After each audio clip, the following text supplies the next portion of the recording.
ওই 2 থেকে 3 জন বান্ধবী এই ড্রেসটার লিংক চেয়েছে। আসসালামু আলাইকুম, আশা করছি সবাই ভালো আছো। তো এই ড্রেসটা আমি অফলাইন থেকে নিয়েছিলাম, আমার বাবার বাড়ির ওখানে কুসুমগ্রাম বাজার থেকে। 3টে কালার ছিল, একটা আমার ছোট কাকিমা, একটা আমার বুনি, আর একটা আমি নিয়েছিলাম। আমার কাকার যখন রেজিস্ট্রি ম্যারেজ হয়েছিল, দেখো আমরা 2 বোনে 2টো কালারের পরে আছি। বেলায় বাড়ি এসে ও আমার কালারটা পরে একবার দেখছিল, এটা ওর এত পছন্দ হয়ে যায় দেন আমার সাথে কালারের জন্য জামাটাও এক্সচেঞ্জ করে নাই। যাই হোক, মোদ্দা কথা হচ্ছে যে আমি অনলাইন থেকে ড্রেসটা কিনিনি। আর এতটা স্টোরি জানালাম শুধুমাত্র আমার মনে পড়লো তাই।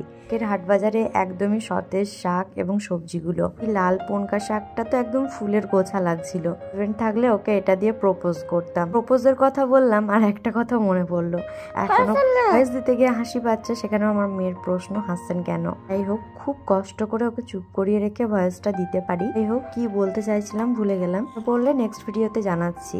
আজকের লাঞ্চে ছিল খিচুড়ি, তার সাথে ডিম সিদ্ধ।